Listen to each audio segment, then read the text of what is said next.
আসসালামু আলাইকুম, স্বাগত জানাচ্ছি আরটিভির দুপুরের সংবাদে। আপনাদের সঙ্গে আছি আমি ফারহিনা বিনতে ওমর। শ্রমিকের স্বপ্ন খুব বড় কিছু নয়, দুবেলা পেট ভরে খাওয়া, সন্তানের মুখে হাসি আর একটু সম্মানের জীবন। আর সেই ছোট স্বপ্নটুকু পূরণ করতেই ঝরাতে হচ্ছে রক্ত, ঘাম আর না বলা হাজারো কষ্ট। কিন্তু তারপরও কতটা অধিকার পাচ্ছেন তারা? মহান মে দিবসে সেই সকল অধিকার বঞ্চিতদের না বলা কথা তুলে ধরেছেন সর্দার রাজীব। ক্যামেরায় ছিলেন মাসুদ রানা। মাহবুবুর রহমান জীবনের ঝুঁকি নিয়েই নিপুণ হাতে গড়ে তুলছেন সভ্যতার অট্টালিকা। তার মতোই রোদে পুড়ে বৃষ্টিতে ভিজে নতুন নতুন ভবন গড়ছেন শহীদুল। কিন্তু নিজেদের অধিকার কতটা গড়তে পেরেছেন তারা? শ্রমিক জীবনে অনেক কষ্ট। এই যে সারাদিন কাজ করে সন্ধ্যা টাকা দেয়, কাজ না করলে টাকা দেবে না। 2 দিন যদি শুয়ে বসে খাই, টাকা দেবে না। মে দিবস বাণী কবে আমি তো সঠিক জানি না। যে বয়সে বইয়ের পাতায় স্বপ্ন আঁকার কথা, সেই বয়সেই রিপন ধরেছে মেশিনের হাতল। তার মতো জীবন যুদ্ধে নেমেছে ইব্রাহিমও। কিন্তু কেন? কাজ কাম না করলে কি হবে নি? আমরা তো মধ্যবিত্ত পরিবার চালানোর লাগে, তো কাজ করাই লাগবে। আমাদের কাজ করি, আমাদের নিজের মতো চলাফেরা করি, কাজ শিখতেছি, ভবিষ্যতে কাজে লাগবে। কারণ বাজারের মিন্তি শ্রমিক রমিজা বেগম। যেখানে 5 সন্তানের পরিবারে একমাত্র ভরসা তিনি, সেখানে অধিকার চাওয়ার সময় কোথায়? কিনুক্রমে চলে, ঘর ভাড়া দেওয়ার লাগে 3000 টাকা বেড়া না চললে করণ যাবে কি, কামাই আছে। তাদের মতো জীবন নিয়ে অভিযোগ নেই পোশাক শ্রমিক আনোয়ার কিংবা রিক্সা শ্রমিক বেলায়েতের। তাই অধিকার বা অনধিকার নিয়েও নেই কোনো ভাবনা। আমাকে পেট দিয়ে আমরা কাম করি, এইটা কথা না সে বুঝেন। একদিন না চলে দিন আমাকে চলে না। চাকরি শেষে একটা পেনশন বা মোটা অঙ্কের একটা টাকা পাওনা, ওইটা আমরা পাই না। মাহবুব, রিপন বা রমিজার মতো আজও সবাই ছুটছেন শুধুই জীবিকার তাগিদে। শ্রমিকদের বলা হয় আধুনিক সভ্যতার নির্মাতা, কারণ তাদের রক্ত, ঘাম আর পরিশ্রমে সমৃদ্ধ হচ্ছে অর্থনীতির চাকা। কিন্তু তাদের জীবনের চাকা কতটা সমৃদ্ধ হয়েছে? নিজেদের অধিকার আদায় 140 বছর আগে রক্ত ঝরানো শ্রমিকদের উত্তরসূরিরা পেয়েছেন কি আদৌ তাদের অধিকার? দেশের শ্রমিকরা ভয়াবহ নিপীড়নের শিকার হচ্ছে জানিয়ে সংশ্লিষ্টরা বলছেন 8 ঘন্টা কাজের অধিকার এখনো বাস্তবায়ন হয়নি। সরকার, রাষ্ট্র, শ্রমিক সবাই পালন করে। বাস্তব হচ্ছে এটা শ্রমিক শ্রেণী দিবস, এটা শ্রমিকরাই পালন করবে। পৃথিবীর কোথাও আমি দেখি না যে এক অফিস আদালত ছাড়া কোথাও শ্রমিকদের দাবি আদায় হয়েছে। দারোয়ানে চাকরি করে, গার্মেন্টস শ্রমিকরা চাকরি করে, কলকারখানায় যারা চাকরি করেন, কারো 8 ঘন্টার ডিউটি তারা পাচ্ছে না। শুধুমাত্র কাগজেই তাদের 8 ঘন্টা শ্রম আইন রয়ে গেছে।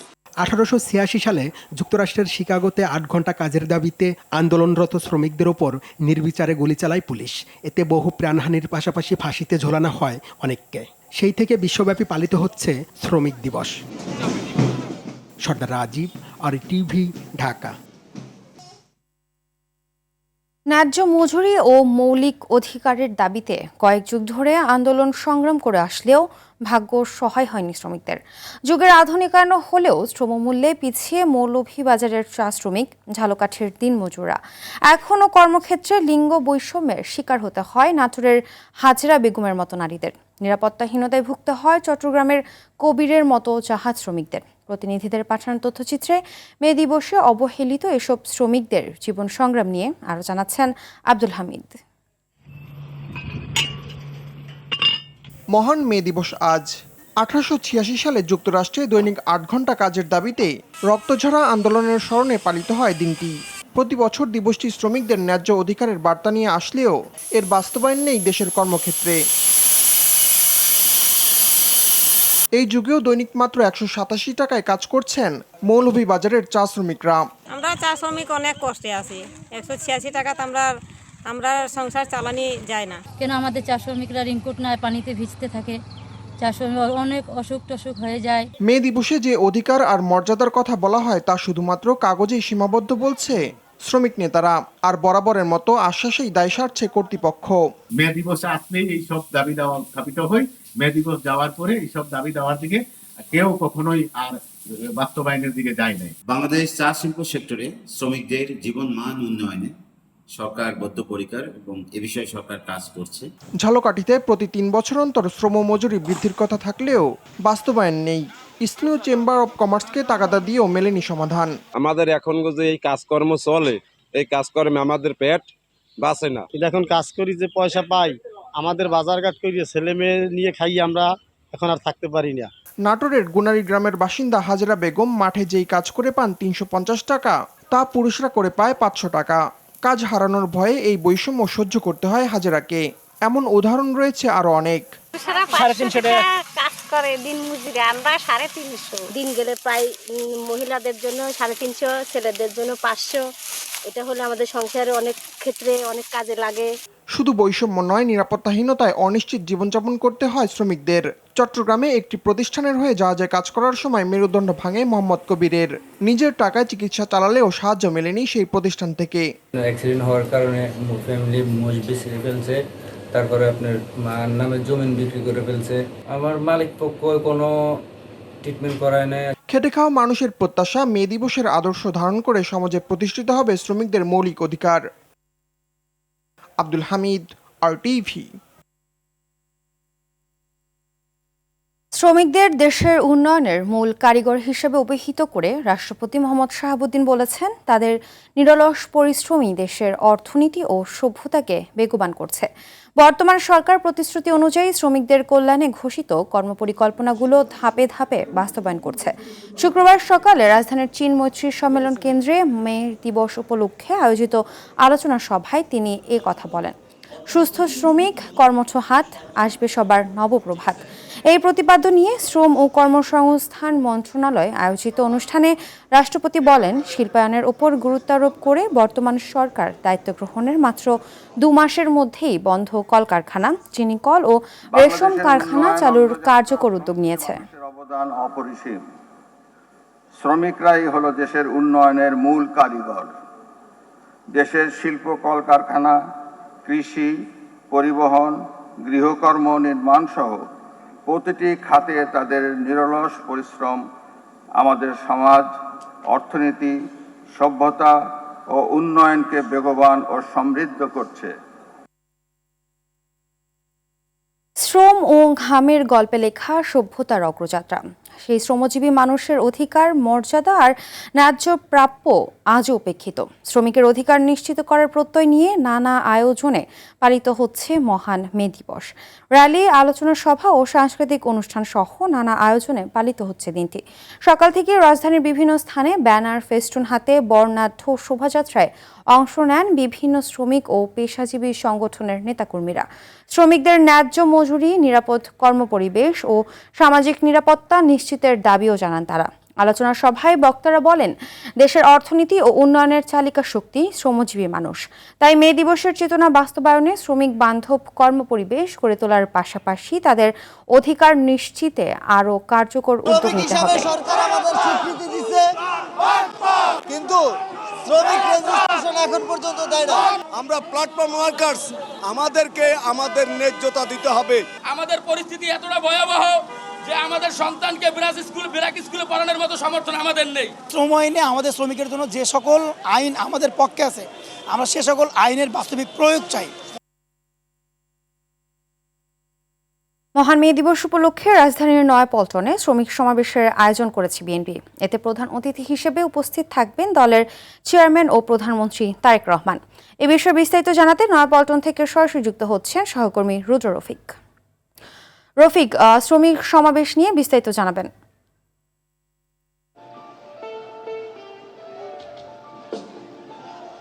ফারহিনা, দুপুর 2:30টায় আনুষ্ঠানিকভাবে বাংলাদেশ জাতীয়তাবাদী শ্রমিক দল আয়োজিত আজকের এই সমাবেশটি অনুষ্ঠিত হবে। এখনো আধা ঘন্টা বাকি রয়েছে। ইতিমধ্যেই কিন্তু সমাবেশকে কেন্দ্র করে নেতাকর্মীদের পদচারণায় মুখরিত হয়ে উঠেছে নয়াপল্টন এলাকা। এখন থেকে আরও ঘন্টা দুয়েক আগে থেকেই খণ্ড খণ্ড মিছিল নিয়ে ঢাকা মহানগরীর বিভিন্ন ইউনিট থেকে শ্রমিক দলের নেতাকর্মীরা এই নয়াপল্টনে সমবেত হতে শুরু করেছে। আপনাকে একটু নয়াপল্টনের প্রধান সড়কের চিত্র দেখাতে চাই। আপনি নিশ্চয়ই দেখতে পাচ্ছেন ফকিরাপুল মোড় থেকে একেবারে নাইট অ্যাঙ্গেল মোড় পর্যন্ত একেবারে কিন্তু নেতাকর্মীদের উপস্থিতিতে কানায় কানায় পূর্ণ হয়ে গেছে এই পল্টন সড়ক। আমরা দেখেছি শুধু শ্রমিক দল নয়, বাংলাদেশ জাতীয়তাবাদী দল বিএনপির যে অঙ্গ সংগঠন রয়েছে, যুবদল, স্বেচ্ছাসেবক দল, ছাত্রদল সহ বিভিন্ন অঙ্গ সংগঠনের নেতাকর্মীরাও কিন্তু আসছেন। স্লোগানে তারা মুখরিত করে তুলছেন এবং আজকে যেহেতু প্রধানমন্ত্রী তারেক রহমান এই সমাবেশ স্থলে ভাষণ দিবেন, যার কারণে কিন্তু শ্রমিকদের মধ্যে আলাদা ধরনের একটি উৎসাহ উদ্দীপনা বিরাজ করছে এবং বাংলাদেশে এই প্রথম কোনো সরকার প্রধান এভাবে মে দিবসের অনুষ্ঠানে একেবারে রাজপথে তিনি শ্রমিকদের উদ্দেশ্যে ভাষণ দিবেন।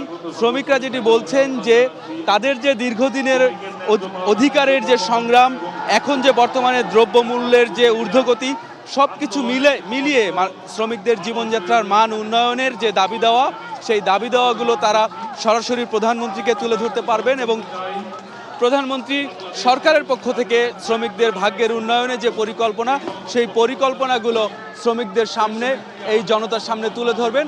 আপনাকে একটু মূল মঞ্চের প্রস্তুতি একটু দেখাতে চাই, যেহেতু আর মাত্র আধ ঘন্টার সময় বাকি। এখন একেবারে মঞ্চ পুরোপুরি প্রস্তুত। জাসাসের নেতৃবৃন্দ সাংস্কৃতিক পরিবেশনা এখানে করছেন, তারা দেশাত্মবোধক গান পরিবেশন করছেন নেতাকর্মীদের উজ্জীবিত করে রাখার জন্য।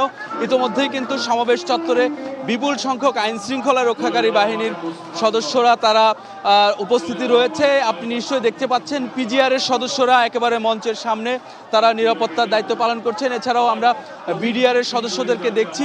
এছাড়াও কিন্তু সাদা পোশাকে বিভিন্ন আইন শৃঙ্খলা রক্ষাকারী বাহিনীর সদস্যরা এই সমাবেশ স্থল সহ আশেপাশে আইন শৃঙ্খলার দায়িত্ব তারা পালন করছেন, কোনো ধরনের বিশৃঙ্খলা যেন না হয়। তো সমাবেশ শুরু হতে আর মাত্র আধা ঘন্টা বাকি। ইতোমধ্যে মঞ্চ এবং যারা সমাবেশের শ্রোতা অর্থাৎ সেই শ্রমজীবী মানুষ তারাও এখানে উপস্থিত হয়েছেন। সমাবেশে প্রধানমন্ত্রীর বক্তব্য, তারা আগামী দিনে তাদের ভাগ্যের উন্নয়নে প্রধানমন্ত্রী কি বক্তব্য দিবেন, কি প্রতিশ্রুতি দিবেন, সেই প্রত্যাশায় কিন্তু সাধারণ মানুষ রয়েছেন। তো এই ছিল নয়াপল্টন থেকে শ্রমিক দিবসের অনুষ্ঠানের সবশেষ তথ্য। ধন্যবাদ। 1971 সালের জামায়াত আর বর্তমান জামায়াত এক নয় বলে মন্তব্য করেছেন দলটির সেক্রেটারি জেনারেল অধ্যাপক মিয়া গোলাম পরওয়ার। বলেন, সময়ের প্রয়োজনে জামায়াতের গঠনতন্ত্র বহুবার পরিবর্তন করা হয়েছে। সকালে কুমিল্লা টাউন হল মাঠে বাংলাদেশ শ্রমিক কল্যাণ ফেডারেশন আয়োজিত সমাবেশে এসব কথা বলেন তিনি। গোলাম পরওয়ার আরও বলেন, জামায়াতের বর্তমান গঠনতন্ত্রের ভূমিকায় মুক্তিযুদ্ধে বীর মুক্তিযোদ্ধাদের আত্মত্যাগ ও সংগ্রামকে শ্রদ্ধার সঙ্গে ধারণ করার বিষয়টি উল্লেখ রয়েছে।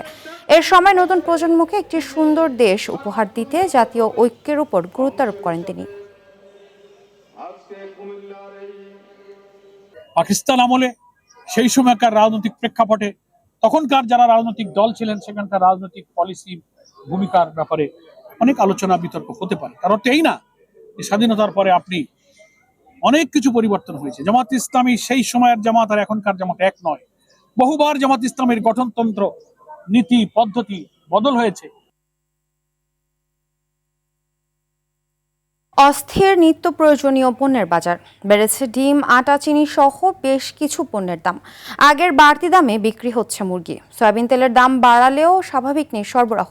কয়েকদিনের টানা বৃষ্টি জ্বালানি তেলের মূল্য বৃদ্ধির কারণ দেখাচ্ছেন ব্যবসায়ীরা। বাজারে তদারকি বাড়ানোর দাবি জানিয়েছেন ভোক্তারা। আরও জানাচ্ছেন আব্দুর রহিম। কাটছে না নিত্যপণ্যের বাজারের অস্থিরতা। বেশ কয়েকটি পণ্যের দাম আগে থেকেই বাড়তি, তার সঙ্গে নতুন করে যোগ হয়েছে আরও কিছু পণ্য।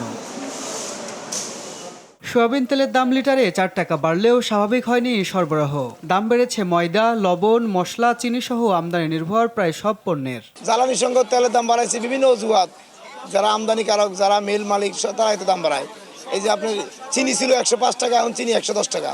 তেলের লিটার আবার 4 টাকা বাড়ানোর পর আবার সরবরাহ ঠিক করছে। এখন মুসুরির ডাল আগের তুলনায় একটু বাড়ছে, আবার মাছের দামও একটু কম পাচ্ছি আর কি। ব্রয়লার মুরগি বেচতেছি আজকে 180 টাকা, সোনালী মুরগি বেচতেছি আপনার 340 থেকে 350 টাকা, লেয়ার মুরগি বেচতেছি 350, দেশি মুরগির বেচতেছি 740 টাকা। দ্রব্যমূল্যের ঊর্ধ্বগতিতে চাপে পড়েছেন নিম্ন আয়ের মানুষ। তাদের অভিযোগ, নানান অজুহাতে নিত্যপণ্যের বাজারে অস্থিরতা তৈরি করছে অসাধু ব্যবসায়ীরা। সব জিনিসেরই দাম, কোনো জিনিসের দাম ছাড়া না। আগে যে জিনিস খাইতে পারছি সেই জিনিস খাওয়া যায় না, চলা যায় না। তরকারি আছে বাজারে মজুদ আছে, কিছু এই অসাধু উপায় ব্যবসায়ীরা এরা আবার মজুদ করে দাম বাড়ায়। কিছুদিন আগে পোলট্রি নিয়েছিলাম 180, আজকে 200। কক একটু বাড়ছে, কক কেজিতে 20 টাকা বাড়ছে। একটা বাজেট নিয়েছিলাম যে আজকে 4টা মুরগি নেব, কিন্তু এসে দেখলাম যে মুরগির দাম প্রচুর।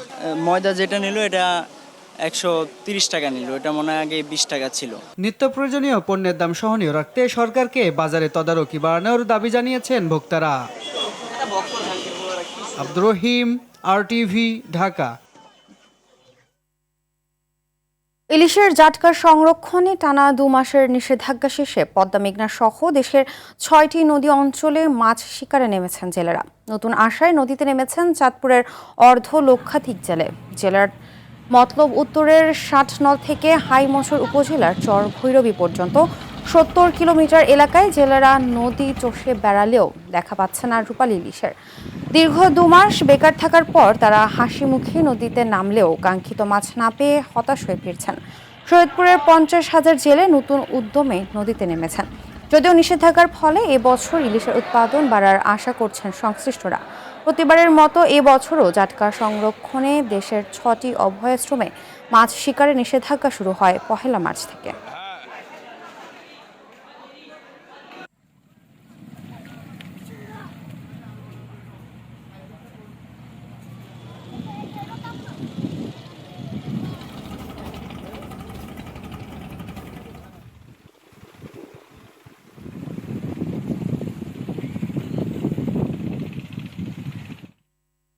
ছুটির দিনে ভোরের আলো পুরোপুরি ফুটে ওঠার আগেই রাজধানীতে শুরু হয় ঝুম বৃষ্টি। হঠাৎ এমন মুষলধারে বৃষ্টিতে কিছুটা স্বস্তি মিললেও সকালে ঘর থেকে বের হওয়া মানুষকে পড়তে হয় চরম ভোগান্তিতে। বৃষ্টির ফলে রাজধানীর অনেক প্রধান সড়ক, অলিগলি ও নিম্নাঞ্চলে পানি জমে জলাবদ্ধতার সৃষ্টি হয়েছে। ফলে সড়কে যান চলাচল ধীর হয়ে পড়ে এবং সাধারণ যাত্রীরা গন্তব্যে পৌঁছাতে চরম দুর্ভোগে পড়েন। এদিকে আবহাওয়া অফিস বলছে মৌসুমী বায়ুর প্রভাবে এই বৃষ্টি আরও কয়েকদিন অব্যাহত থাকবে। সারা দেশের যে বৃষ্টিপাত সেটা 3 তারিখ পর্যন্ত বেশি এরকম ভারী থেকে অতি ভারী বর্ষণ থাকবে। তবে আজকের সম্ভাবনাটা একটু বেশি, আজকে ভারী বৃষ্টির সম্ভাবনা বেশি, কালকে একটু তুলনামূলক কম বৃষ্টির সম্ভাবনা এবং তারপরে দিন আবার ভারী বৃষ্টির সম্ভাবনা বেশি। টানা বৃষ্টিতে দেশের বিভিন্ন জায়গায় জলাবদ্ধতা সহ দুর্ভোগ বেড়েছে মানুষের। রাস্তা ডুবে যাওয়ায় যানবাহনও কম, ফলে কর্মজীবী মানুষদের গুনতে হচ্ছে বাড়তি টাকা। এদিকে উজান থেকে নেমে আসা পাহাড়ি ঢলে ব্রাহ্মণবাড়িয়ার হাওর অঞ্চল জলমগ্ন হয়ে পড়েছে। এতে ক্ষতিগ্রস্ত হয়েছে জেলার 1500 বড় চাষি। এছাড়া সুনামগঞ্জে নদী ও হাওরের পানি বৃদ্ধি না পেলেও দুর্ভোগ কমেনি কৃষকদের। হাওরে পানি জমে থাকায় ধান কাটা, মাড়াই ও শুকাতে চরম বিড়ম্বনার শিকার হচ্ছেন তারা।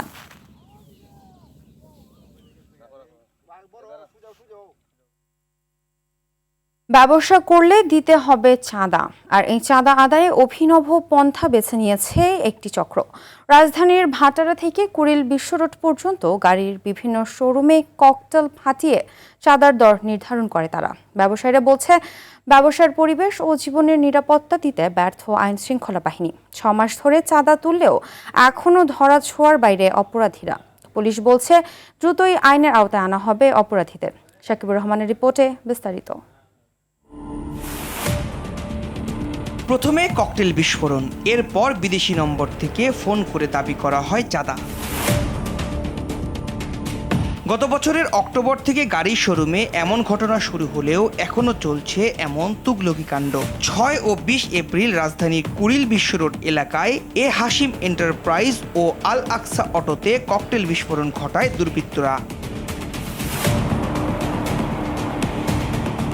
এরপর বিদেশি নম্বর দিয়ে যোগাযোগ করা হয় গাড়ির মালিক ও ম্যানেজারের সঙ্গে। চাঁদার টাকা না দিলে জানে মেরে ফেলার হুমকিও দেয়া হয়। ঝামেলাটা মিটায় ফেলান, শনিবার দিন রাত্রেবেলা আমি আপনাকে আমার হোয়াটসঅ্যাপ নাম্বার দিয়ে ফোন দিচ্ছি। ঝামেলা মিটাবেন না, শনিবার দিন কিন্তু আমি একসঙ্গে চলে যাবো। আপনার আশেপাশে সবাই মিটায় ফেলেছে, কম আর বেশি লাইনে তো আসতে হবে ভাই ব্যবসা করলে।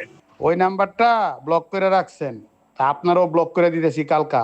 আজকে শনিবার, আজকে থেকে দিন গোনা শুরু করেন, কাফনের কাপড়টা কিনা রেডি রাখেন। মালিকরা বলছেন শুরুতে 20 লাখ, এরপর 10 লাখ টাকা চাঁদা দাবি করে। আবার কখনো প্রিমিয় গাড়ি চাঁদা দাবি করা হয়।